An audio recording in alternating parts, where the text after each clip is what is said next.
नमस्कार। राज्य शिक्षा शोध एवं प्रशिक्षण परिषद बिहार पटना में आपका स्वागत है। बच्चों, पिछली कक्षा में हमने देखा, हमने जाना कि बिंदु क्या होते हैं, बिंदु किसे कहते हैं, रेखा को जाना, रेखाखंड जाना, किरणें जाना, इसे कैसे निरूपित करते हैं वह जाना। हमने थोड़ा कोण का भी परिचय लिया था। अब विस्तृत से कोण के बारे में जानेंगे। कोण, बच्चों, हमने प्रायः अपने घरों में देखा होगा या अपने खिड़कियों को अगर गौर से देखा होगा तो हमारे खिड़की में जब हम उसके पल्ले को इधर से उधर करते हैं तो कुछ कोण बनते हैं, कोना बनता है। हम अपने दरवाजे को जब खींचते हैं, इधर करते हैं, खोलते हैं, बाहर करते हैं तो कुछ ना कुछ कोण बनते हैं। इसी तरह से हम अगर अपने हाथों को या कलाइयों को मोड़ते हैं, जैसे हम इस हथेली को अगर ऐसे मोड़ते हैं या यूं करते हैं तो कुछ ना कुछ कोण बनते हैं। दरअसल ये कोण हमने देखा है कि क्या होता है कि हमारे पास अगर दो रेखाखंड या दो किरणें या दो रेखा आपस में अगर एक, मान लीजिए ऐसे चला, ये अगर कोई किरण है इस तरह से, या रेखाखंड भी हो सकता है, रेखाएं भी हो सकती हैं, और एक इस तरह से अगर है तो इस बीच जो यह झुकाव है एक रेखाखंड का दूसरे रेखाखंड पे, इसको हम कोण कहते हैं। जब दो रेखाएं चाहे दो किरण आपस में कहीं मिलती हैं तो एक दूसरे पे कुछ झुकाव बनता है। वह जो झुकाव है उसी झुकाव को हम कोण कहते हैं। इस तरह से हम कोण को तो समझ पा रहे हैं। और बच्चों, हम देखते होंगे कि हमारे पास जब बहुत सारे ऐसे जगह हैं, बहुत सारे, हम जब पढ़ते भी होंगे, हमने अगर अंग्रेज़ी का अल्फ़ाबेट देखा होगा, ABCD देखा होगा, तो उसमें भी हम देखते होंगे कि कोण बनते होंगे। कई आकृतियां हमारे सामने आती हैं जिसमें कोण बनते होंगे। अब एक हम आकृति लेते हैं, जैसे हमारे पास A है। A लिखते समय में हम क्या करते हैं, दो लाइनें ऐसे खींचते हैं तो एक कोण तो यहाँ बन गया ना बच्चों। दूसरा, जब इसे देखिए यहाँ पे एक है ना ये A, अगर इसे अभी हम मिटा दें ऐसे करके तो ये हमारा A बनता है। अब इस पर कोण कहाँ कहाँ बना, तो एक ये और एक ये, दोनों लाइनें जब मिली, यहाँ एक झुकाव था तो एक कोण यहाँ बन गया। और कहीं पे कोण बना है बच्चों, देखें, बिल्कुल बना है, क्योंकि जब हम एक लाइन, हमने कहा है कि दो लाइन जब आपस में कहीं मिलती हैं तो एक झुकाव होता है, एक झुकाव बनता है, उसी झुकाव को हम कोण कहते हैं। तो यहाँ ये लाइन इस लाइन से भी तो मिलती है, यहाँ पे इस जगह पे, इसे हम, ये कोण बन गया एक कोण यहाँ भी बन गया, ये भी लाइन इससे मिली है, यहाँ भी बन रहा है। फिर देखें तो एक ये लाइन इधर से भी एक कोण बना रहा और इधर से ही बना रहा। इस तरह से हम देख पाते हैं कि यहाँ पे 1, 2, 3, 4 और 5, कुल 5 कोण सिर्फ हमारे अल्फ़ाबेट A में दिखाई पड़ रहे हैं। ऐसे ही हमारे बहुत से अक्षर हैं जिसमें आपको कोण बनते दिखाई देंगे। हम जब उस पर देखेंगे, हम प्रयास करेंगे ढूंढने का, हमें मिलेंगे। लेकिन अब हमारे लिए जो सबसे महत्वपूर्ण है कि हम जानें कि इस कोण को हम लिखें कैसे, इस कोण को हम निरूपित कैसे करें, इसे हम क्या नाम दें। हमारा, आपका भी तो नाम होता है, तो इसका भी तो कुछ नाम होना चाहिए। मान लीजिए ये कोण है, फिर किसी ने कोई ऐसा कोण यहाँ से ही बना दिया, ये भी एक कोण बन गया, तो सबका तो अलग अलग कुछ नाम होना चाहिए। तो इस नाम को हम कैसे लिखेंगे, कैसे पढ़ेंगे, उसके बारे में जानेंगे हम इसमें। तो देखते हैं, एक जैसे हमारे पास हमने एक रेखा को या रेखाखंड को, रेखाकिरण को हमने नाम दिया था। मान लेते हैं कि हमारे पास ये एक रेखाखंड है जिसका नाम हमने दिया OA। ये रेखाकिरण है हमारे पास, हमने इसका एक नाम दे दिया OA। अगर हमारे पास कोई ऐसा ही किरण हो जिसका नाम हमने दिया है OB अगर हमने नाम दिया है,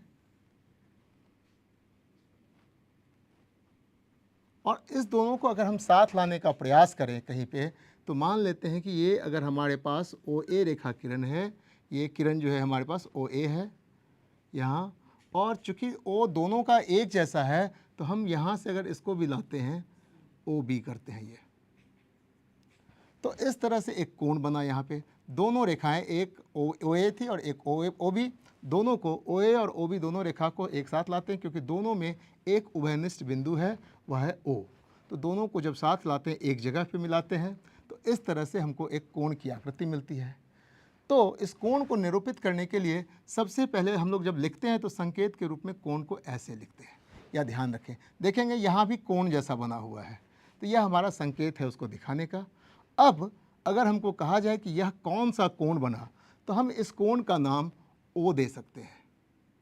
साधारण रूप में हम इस कोण का नाम ओ दे सकते हैं, क्योंकि यह कोण यहाँ जो उभयनिष्ठ बिंदु है हमारा, दोनों रेखाओं में जो उभयनिष्ठ बिंदु होती है उसको हम कोण ओ के रूप में, चाहे जो भी उभयनिष्ठ बिंदु है उस नाम से इस कोण को निरूपित कर सकते हैं। यह साधारण तरीका है। इसको और बृहद तरीके से अगर करें तो इसका नाम हम इस तरह से दे सकते हैं, या हम कैसे दे सकते हैं इसका नाम, ए ओ बी, कोण ए ओ बी लिख सकते हैं। इसको ऐसे भी लिख सकते हैं, एक ये भी तरीका है। दूसरा तरीका यह भी हो सकता है कि इसे ऐसे भी तो लिख सकते हैं, बी ओ ए, तो यह भी लिखा जा सकता है, या कोण बी ओ ए। बच्चों हमने देखा यहाँ जो मैंने लिया ये साधारण रूप था दिखाने का इसको कोण को, जिसमें हमने क्या किया कि जो उभयनिष्ठ बिंदु है दोनों रेखाओं का जिससे कोण बन रही है, दो वैसी रेखाएं जिससे कोण बन रही है, उसका जो उभयनिष्ठ बिंदु है उसको हमने कोण के रूप में दे दिया यहाँ पे। ये तब जबकि अकेले इसको लिखा, मात्र एक हमने अल्फ़ाबेट का उपयोग किया, तो उभयनिष्ठ बिंदु हमारा कोण बन जाता है, कोण कहलाता है, कोण के रूप में लिख देते हैं प्रतीक रूप में। परंतु जब उसको वृहत रूप में लिखते हैं तो हमने लिखा ए ओ बी या फिर लिखा बी ओ ए। इसमें भी हम गौर करेंगे कि हमारा जो बीच वाला है, दोनों में हमने बीच में किसको रखा है, ओ को रखा है, यानी कि उभयनिष्ठ बिंदु जो है कोण का वह हमेशा बीच में होगा, तभी वह इस कोण को दर्शा पाएगा। ए ओ बी को दर्शाने के लिए अगर हम इस कोण को दर्शा रहे हैं तो इस ओ को हमें हमेशा मध्य में रखना होगा, तभी जाकर के कोई समझ पाएगा कि हमने इस कोण के बारे में चर्चा की है। तो इस तरह से हम कोणों को दिखाते हैं, दर्शाते हैं। बच्चों हमने देखा कि हम कोण को किस तरह से दर्शाते हैं। अब हम देखेंगे कि कोण के कौन कौन से भाग होते हैं, कौन कौन से अंग होते हैं, उसके अंग कैसे होते हैं। जैसे हमारे आपके अंग हैं, सर है हमारा, पैर है, इसी तरह से कोण के भी अंग हैं, उसको जानने का हम प्रयास करते हैं। जो कोण के जो अंग हैं उसे हम जानें। हमारे पास जैसे कि हमने देखा था कि हमने एक कोण बनाया था जिसका नाम दिया था हमने, ये कुछ इस तरह से हमारा कोण था जिसका नाम हमने दिया था कोण ए ओ बी या कोण बी ओ ए, या हमने कहा था इसे कोण ओ। अब यहाँ एक महत्वपूर्ण बात यह देखने को है कि इसमें यह जो कोण है इसके भी कुछ भाग हैं, इसके भी कुछ अंग हैं, इसको पहचानना होगा। किसे पहचाने? तो हम देखें कि जो हमने कहा कि बहुत महत्वपूर्ण है इसमें जानना कि यह जो ओ है, जो उभयनिष्ठ बिंदु है, जहाँ पे दोनों रेखाएं आकर मिलती है, वह उसका शीर्ष है। इसको क्या कहते हैं? शीर्ष। कोण का जो शीर्ष है, यहाँ पे दोनों रेखाएं, कोण बनाने वाली दोनों रेखाओं के जो उभयनिष्ठ बिंदु होते हैं उसे हम शीर्ष कहते हैं। तो यहाँ अगर देखेंगे तो शीर्ष क्या है? ओ है। शीर्ष और भुजाएं, किसी भी कोण के दो अंग होते हैं, शीर्ष और भुजाएं। तो शीर्ष हमारा यहाँ पे ओ है और इधर भुजाएं जो है इसके वो ओ ए एवं ओ बी। ओ ए और ओ बी ये दो भुजाएं हैं। अब हम इसको कैसे समझेंगे? सामान्य रूप से हमारे पास हमेशा तो यह ए ओ बी नहीं होगा। इसे सामान्य रूप से समझने के लिए हम समझें कि शीर्ष क्या है। किसी भी कोण का जो शीर्ष है वह जो रेखाएं या रेखाखंड, जब दो रेखाखंड कोण का निर्माण करती है तो उसके उभयनिष्ठ बिंदु को शीर्ष कहते हैं। दो रेखाएं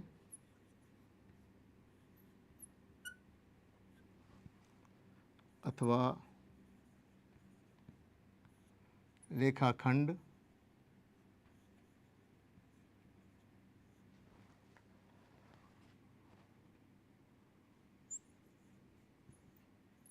कोण का निर्माण करती है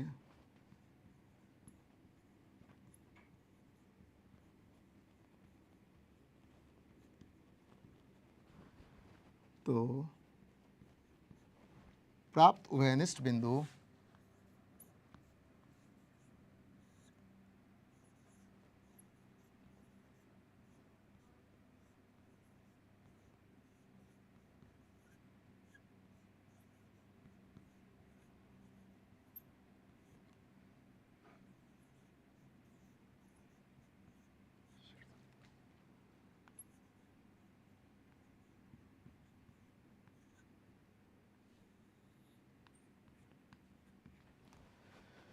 बच्चों, दो रेखाएं अथवा रेखाखंड कोण का निर्माण जब करती है तब प्राप्त उभयनिष्ठ बिंदु जो होता है, जैसे कि हमने ये एक लिया, दूसरा ये ओ ए और ओ बी, और ये जो प्राप्त उभयनिष्ठ बिंदु है हमारा, ये हमारा शीर्ष कहलाती है।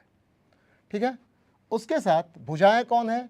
जो हमारी रेखाएं हैं, जो रेखाखंड है हमारी ओ ए और ओ बी, वह हमारी भुजाएं हो जाती है। इस प्रकार हमने जाना कि एक कोण में कौन कौन से अंग हैं, उसके अंग कौन कौन से हैं? शीर्ष और भुजाएं। शीर्ष है आपका जो उभयनिष्ठ बिंदु है, दोनों रेखाओं के जो उभयनिष्ठ बिंदु हैं जहाँ मिलते हैं वह शीर्ष हो गए, और जो भुजाएं हैं रेखा के वो हो गई, जैसे कि जो रेखा है हमारे पास, जो नाम है उसका ओ ए अथवा ओ बी, ये उसके भुजाएं हो गई। तो इस तरह से हमने कोण के बारे में यह जाना कि इसके दो जो अंग हैं उसको जाना हमने। अब हम आगे जानेंगे कोण के बारे में कि कोण बड़ा या छोटा, कैसे समझेंगे कि कौन सा कोण बड़ा है अथवा कौन सा कोण छोटा है। बच्चों, अब हम जानना चाहेंगे या जानेंगे कि कोण तो हो गया, अब कोण में कैसे पहचानेंगे कौन सा कोण बड़ा है और कौन सा छोटा। कई बार हम कोण को तो देखकर भी बता सकते हैं कि कौन सा बड़ा होगा और कौन सा छोटा। मान लीजिए हमारे पास एक ये कोण है और एक हमने ये कोण खींचा, एक हमने ये कोण खींचा। इसमें कौन सा कोण छोटा है, कौन सा कोण बड़ा है, यह तो मुझे पता चल रहा है कि ये इसका जो फैलाव है, इसका जो झुकाव है वह सबसे कम है, इसलिए छोटा है। कई बार ऐसा होता है कि अगर मान लीजिए हमारे पास कुछ कोण ऐसे हों कि मान लीजिए ये कोण है हमारे पास, इस कोण में अब यह कोण छोटा है, या फिर अगर इसको हम मिटा दें तो यह कोण छोटा है। किसको समझेंगे कौन सा कोण छोटा है? बच्चों, ध्यान रखना कि भुजा को मिटा देने से, उसको डिलीट कर देने से या छोटा कर देने से कोण बड़ा या छोटा नहीं होता है। कोण बड़ा छोटा होता है उसके झुकाव में अंतर आने से। इसके झुकाव में अगर परिवर्तन होगा तब वह बड़ा या छोटा हो सकता है। अगर कोई कोण इस तरह का हो जैसे कि, तो हम कह सकते हैं कि ये कोण इससे छोटा है। तो कोण को जानने के लिए, कोण का छोटा बड़ा देखने के लिए एक और तरीका हमारे पास है कि हम दोनों कोणों को, जैसे मान लीजिए हमारे पास ये है, हमने एक त्रिभुज बनाया है, इसमें हमारा ये एक कोण बन रहा है। इसको देखते हैं, पहले हम इसके हिसाब से एक कोण बना लेते हैं। हमने एक कोण खींच दिया इसके हिसाब से। चलिए,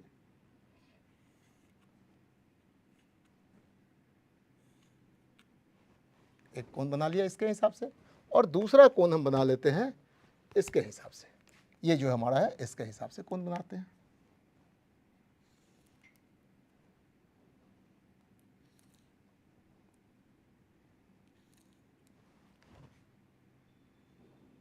हमने ये दो कोण बनाए। अब ये कोण और इस कोण का, दोनों का झुकाव हम देखकर बता सकते हैं कि निश्चित रूप से यह कोण बड़ा है या कोण छोटा है। अगर हमें ऐसे पता ना चले तो इसको इसके ऊपर हम डाल कर देखेंगे। तो देखिए बच्चों, हम इस कोण को यहाँ डाल रहे हैं। ये कोण था हमारा, ये वाला था ना, इसको हमने यहाँ डाला तो देखिएगा कि ये पूरा का पूरा इस पर ये खाली रह गया इतना सा। इसका मतलब ये कोण बड़ा था। इसका मतलब क्या था? ये कोण हमारा जो है सो बड़ा था, जिस कारण से अगर एक जैसा होता तो दोनों एक दूसरे को ढक लेता। इसका भी हम एक उदाहरण देखेंगे। जैसे अभी एक जैसा नहीं था कोण दोनों, तो वो ढका नहीं, ये खुला हुआ रह गया क्षेत्र। इस कारण से कह सकते हैं कि ये कोण बड़ा था। ये वाला जो कोण है इधर वाला, ये बड़ा कोण था और ये छोटा कोण था। ये छोटा और ये बड़ा कोण था। हम इस तरह से दिखा सकते हैं। एक कोण को दूसरे कोण पे रख करके भी हम समझ सकते हैं कि कोण बड़ा है या छोटा। बच्चों, एक और कोण हम देखते हैं। अब इस दोनों में हम देखेंगे कि हमारे पास एक ये कोण है जो इस तरह से दिख रहा है, और दूसरा ये कोण है यहाँ पे। दोनों में कौन छोटा है या कौन बड़ा है, इसको समझने का प्रयास करेंगे। क्या इस हिसाब से देखेंगे? इसके जो देख रहे हैं कि ये बहुत बड़ा है, इसका जो आकार बड़ा होने के कारण बड़ा होगा, या ये छोटा होने के कारण छोटा होगा? नहीं, इस दोनों कोण को जानने के लिए हम यहाँ इसके जिस कोण के बारे में देख रहे हैं उस कोण के पास डालेंगे। अब हम क्या देख पा रहे हैं कि जो जैसे ये भुजा इस पर थी उसी तरह से इस पे ये टिकी हुई है, यानी कि ये जो दोनों कोण था दोनों के दोनों बराबर कोण है। इसलिए हमने पहले ही कहा था कि ये साइज जो है बड़ा छोटा, जैसे ये कोण है हमारे पास एक, ये कोण और एक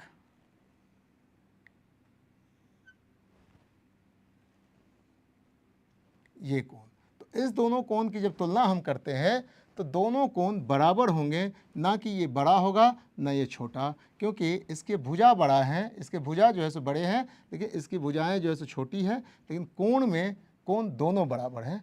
इसको हम लोग अच्छे तरीके से समझेंगे कि भुजा के बड़ा या छोटा होने से कोण बड़ा या छोटा नहीं होता है, और इस तरह से हम कोण को समझ सकते हैं, देख सकते हैं। हम देख करके भी परख सकते हैं कि कौन छोटा है कौन बड़ा है, और एक दूसरे पे रख करके भी उसको समझ सकते हैं कि कौन सा कोण छोटा है और कौन सा बड़ा है।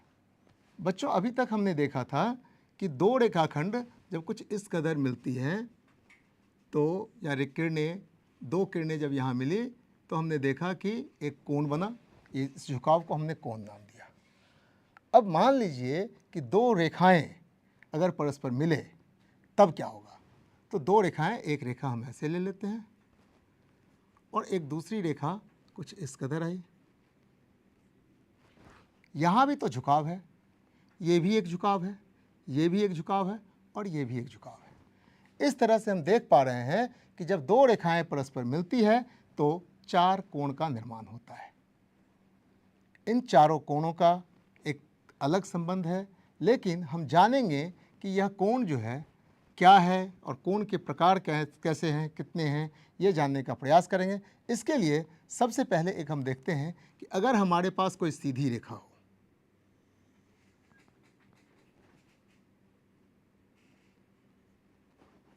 कोई सीधी रेखा इस कदर से हो, तो इस रेखा को, ये जो रेखा है, हम इसे स्ट्रेट लाइन या सीधी रेखा को कहते हैं। और अगर यहाँ पे कोई बिंदु हमारे पास O हो, जिसे कहें कि इधर OA जा रहा है, OB जा रहा है और इस तरफ OA जा रहा है, दोनों रेखा को इस कदर अगर मिलाते हैं तो यहाँ पे हमारा एक कोण बनता है जिसे हम लोग 180 डिग्री का कहते हैं या स्ट्रेट लाइन कहते हैं।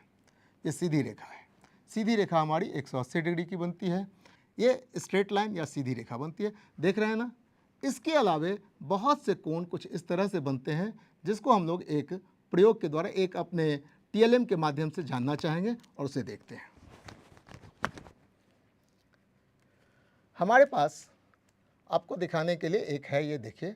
अगर इसे ऐसे रखें तो है ना ये सीधी रेखा, बिल्कुल, हाँ, ये सीधी रेखा है। अगर इस सीधी रेखा को हम कुछ इस कदर रखते तो दोनों रेखाओं के बीच का जो झुकाव है, अभी हमारे पास अगर ये रेखा है तो इसके बीच का जो झुकाव है वो क्या है, बिल्कुल नगण्य। इस दोनों के बीच के, अगर हमारे पास ये रेखा है और ये एक रेखा है, दो रेखाएं हैं, इसके बीच अगर इस तरह से रखते हैं हम इसको, जहाँ एक दूसरे के इधर रखा हमने तो दूसरा पार्ट दिख रहा है, नहीं दिख रहा है। जब तक ऐसे था वो दिख रहा था, ये अब नहीं दिख रहा। तो ये एक दूसरे पे ओवरलैप है, यानी कि एक दूसरे को पूरी तरह से ढक लिया है। इस समय में एक रेखा जब दूसरी रेखा को पूरी तरह से ढकी हुई है तो कोणों का जो झुकाव है वह बिल्कुल शून्य है। क्या है, शून्य है। तो इस तरह के कोण को हम शून्य कोण कहते हैं। लेकिन जैसे ही हम इसे इस कदर बढ़ाते हैं तो ये अब कोण बनता जा रहा है, देख रहे हैं, कोण बन रहा है। कुछ इस तरह से हम इसको बनाए जा रहे हैं, बन रहा है ना दोस्तों। और आते आते एक ऐसा समय आता है जब बिल्कुल एल जैसा बना होता है। ये एल हमने अपने घरों के दीवार और अपने फर्श को देखा होगा जो सीधी खड़ी होती है। हमारे घर के जो दीवार खड़े होते हैं वो हमारे फर्श के साथ एकदम सीधा लगा होता है, फिर छत के साथ वो सीधा लगा होता है। वो कुछ इसी तरह से एल बनाता है, जिसे हम लोग समकोण कहते हैं। इसे क्या कहते हैं हम लोग, समकोण कहते हैं। और इसके नीचे के जो कोण हैं, ये जो कोण हम देख रहे हैं जो समकोण से कम होते जा रहे हैं, यहाँ नीचे आ रहे हैं, इसको हम लोग न्यून कोण कहते हैं। न्यून जिसका मतलब होता है छोटा। न्यून का अर्थ ही होता है छोटा, यानी कि छोटा कोण। छोटा कोण कोण किसे कहते हैं? 90 से जो कम है, 90 से कम यानी 90 से जो छोटा है उसे, और जो शून्य से बड़ा है उसे हम न्यून कोण कहते हैं। हमने इसका नाम क्या दिया था जब एक दूसरे पे आ गया था? इसे हमने कहा था शून्य कोण। और जैसे ही शून्य से बड़ा होता है तो कोण बनना शुरू हो जाता है। कोण बनता है और आते हुए हम देख पा रहे हैं कि यहाँ तक चला आता है, एल बनाता है। तो जब एल बनाता है वह समकोण की स्थिति होती है। 90 डिग्री का कोण बनता है, इसे समकोण की स्थिति कहते हैं। तो 90 से पहले यानी कि 90 से छोटा और शून्य से बड़ा हमारा शून्य कोण है। और यही जब हम इसी को आगे बढ़ाते हैं और आगे चले जाते हैं यानी कि समकोण से भी बड़ा होता जा रहा है, और इस स्थिति में जो कोण बन रहा है हमारा वो देखेंगे तो इस कोण को हम अधिक कोण कहते हैं। लेकिन कब तक? तो देखें, एक स्थिति ऐसी आती है जब ये पूरी तरह से सीधी दिखाई पड़ती है। जो सीधी दिखाई दे रही है वह स्ट्रेट कोण है, सरल कोण है, ऋजु कोण भी कहते हैं इसे जिसका मान होता है, जिसका माप 180 डिग्री के बराबर होता है। तो इस कोण को 180 कहते हैं। और यहाँ जो ये कोण है, चूँकि यहाँ हम देख रहे हैं कि दो तरह के बने, दो एल बन जाते हैं, एक यहाँ और एक इधर जब बनेंगे तो दूसरा एल बनता है। तो 90 डिग्री का कोण यहाँ भी है, फिर इधर भी 90 का बन रहा है, तो इसलिए 180 के पूरे हैं। लेकिन इससे आगे बढ़ने पर जैसे जैसे ये समकोण से बड़ा होता है कोण और 180 से छोटा रहने तक यह अधिक कोण कहलाता है। अधिक कोण यानी कि 90 से जिसका मान अधिक हो और 180 डिग्री से कम हो, अधिक कोण कहलाता है। इसके अलावे ये कोण जिसे हमने कहा सीधा कोण या सरल कोण या ऋजु कोण, जिसका मान 180 डिग्री होता है, उससे भी इसे आगे बढ़ाया जा सकता है। अब हम देख रहे हैं कि कोण का झुकाव इस तरह से कुछ उल्टा हो रहा है, ऐसे हो रहा है झुकाव। इस कोण को हम लोग कहते हैं पुनर्युक्त कोण, यानी कि अंग्रेजी में इसे कहते हैं रिफ्लेक्स एंगल। इस कोण को हम कहते हैं पुनर्युक्त कोण। और यह कोण आते आते कहाँ तक आ रहा है? 180 से तो बड़ा हो गया, ये 180 से अधिक हो गया, और 180 से अधिक होने के बाद ये आकर ऐसे चलते चलते फिर से इस तरह से जैसे पहली स्थिति थी हमारी कि शून्य कोण बना रहा था, वैसे ही हो रहा था। लेकिन अब ये शून्य नहीं रहा, क्योंकि इस बीच इसने 4 समकोण के बराबर का की दूरी इसने तय कर ली है। ये यहाँ से चला था और ऐसे आते हुए यहाँ तक आ गया, यानी 90 90 90 90 4 समकोण की दूरी तय कर ली और बन गया ये 360 डिग्री का कोण, यानी इसे हम कहते हैं पूर्ण कोण। यह जो आया, एक चक्कर जब पूरा लगा लेता है तो पूर्ण कोण का निर्माण होता है, जिससे हम लोग 360 डिग्री के बराबर होता है जिसका माप, और इसको हम पूर्ण कोण कहते हैं। इस प्रकार बच्चों हमने देखा कि कोण के 7 प्रकार हैं। अब हम उसको बारी बारी से यहाँ आपके समक्ष लिखते हैं और उसे आप जान लेंगे। बच्चों, हमने देखा कि किस तरह से हमारे कोण के 7 प्रकार हैं। अब एक एक कोण को जानते हैं। सबसे पहले शून्य कोण।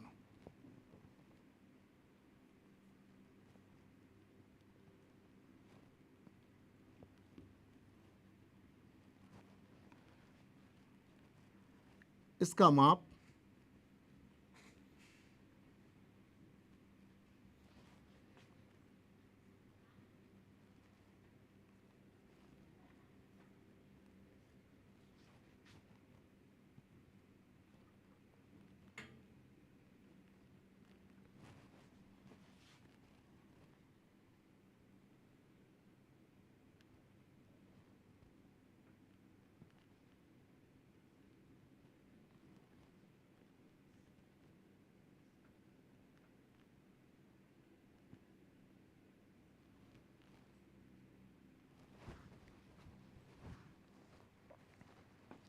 ये हमने दिखाया कि ये एक OA है, OA लाइन है, रेखा OA किरण है एक।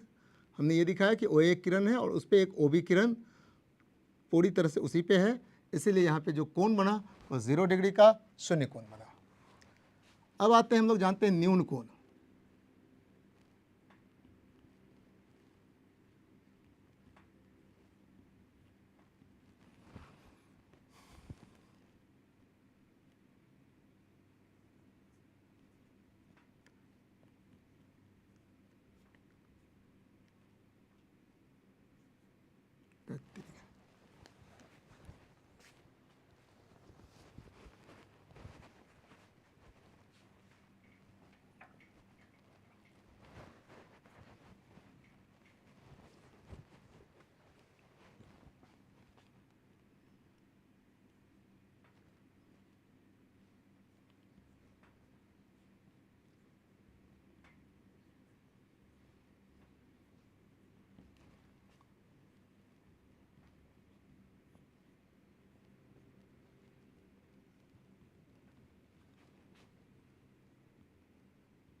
न्यून कोण किसे कहेंगे हम?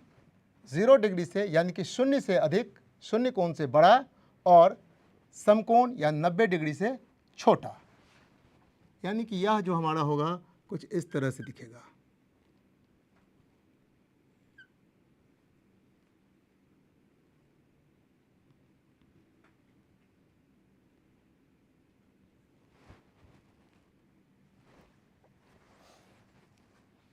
अब हम देखेंगे समकोण।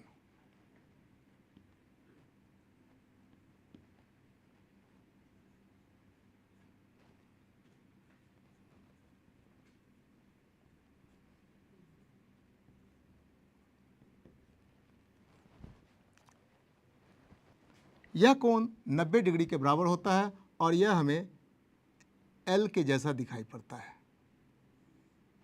यह हमारा एल के जैसा दिखाई पड़ता है। इसे कुछ इस तरह से निरूपित करते हैं।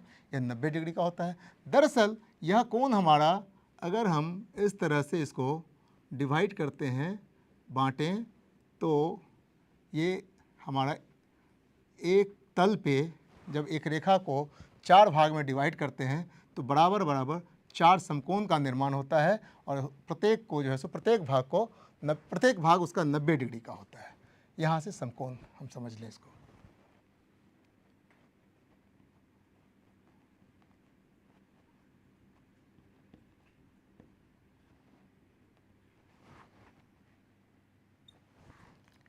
अधिक कोण यानी कि 90 डिग्री से अधिक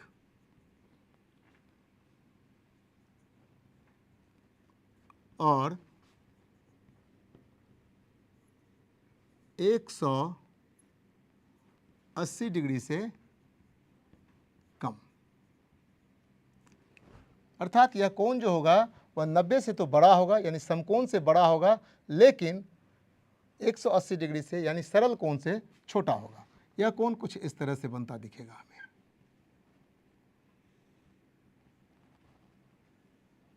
इस तरह से कुछ दिखाई देगा।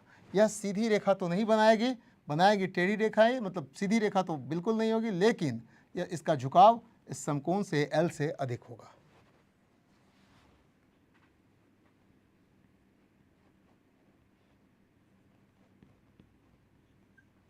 सरल कोण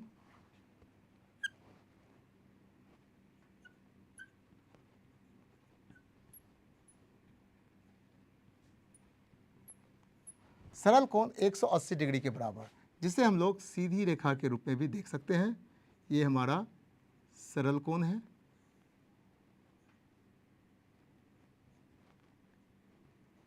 अगर दो किरणें इस तरह से अगर हो कि एक सीधी रेखा का निर्माण करती है, तो यह जो कोण है, यह बना हुआ कोण, यह जो झुकाव है, वह सरल कोण कहलाता है, जिसका माप होता है 180 डिग्री।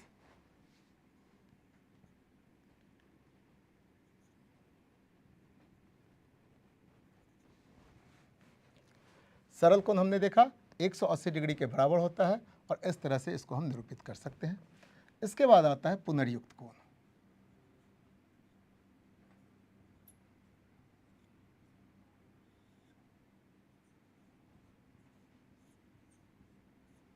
पुनर्युक्त कोण, जैसा कि हमने पहले भी कहा था कि पुनर्युक्त कोण 180 डिग्री से अधिक, 180 डिग्री से अधिक, परंतु 360 डिग्री से कम। और यह जो दिखेगा हमारा कुछ इस तरह से दिखता है। इसको हम देख सकते हैं ऐसे। हमारे पास अगर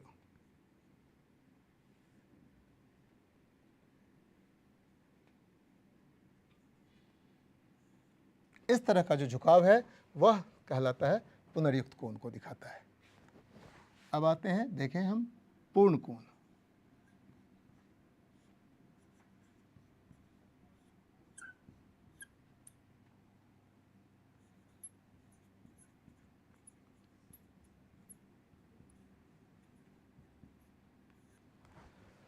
बच्चों, हमने देखा था कि हमारा जब हमने देखा कि यहाँ से अगर हम इसको ले जाते हैं, ये OA है, और अगर कोई जो हम रेखा बना रहे हैं, घूमते घूमते कुछ इस कदर से चलकर यहाँ से फिर से अगर रिपीट आ जाए यहाँ से ऐसे घूम करके ऐसे आ जाती है, तो इस तरह का जो कोण बनता है या पुनर्युक्त कोण हो जाता है, पूरा एक चक्कर लगा लेता है। यानी कि एक बिंदु के अगर चारों ओर, एक बिंदु के अगर कोई चारों ओर चक्कर लगा ले तो हम कहेंगे कि उसने पूर्ण कोण का जो है सो निर्माण कर लिया है। यानी कि 360 डिग्री का उसने मूवमेंट लिया है, उसने घुमाया हुआ। तो इस तरह से पूर्ण कोण जो है सो 360 डिग्री के बराबर होते हैं। इसको हम लोग, हमारी स्थिति कुछ वैसी ही होती है जैसे शून्य कोण के तरह होती है। इसमें दिखता दोनों चित्र एक जैसा ही है, परंतु थोड़ा अंतर ये होता है कि शून्य कोण में यहाँ बस ये स्थिर होती है या आगे बढ़ने के लिए बढ़ती है, बढ़ने वाली होती है, लेकिन यहाँ वह एक पूरा चक्कर काट चुकी होती है, जिसके कारण इसे हम पूर्ण कोण कहते हैं। एक पूर्ण चक्कर लगाने को, पूर्ण चक्कर लगा चुकी होती है ये, इसको हम पूर्ण कोण कहते हैं। इस तरह से बच्चों हमने आज जाना कोण के बारे में, कोण के प्रकार को देखा, कोण के अंगों को देखा। फिर अगली कक्षा में आएंगे नई जानकारी के साथ। तब तक के लिए लेते हैं विदा। नमस्कार। पढ़िए, आगे इसके जो अध्याय हैं, एक्सरसाइज हैं, वो बनाइए और समस्या उसको सुलझाइए अपने शिक्षकों के साथ बैठकर। तब तक के लिए धन्यवाद।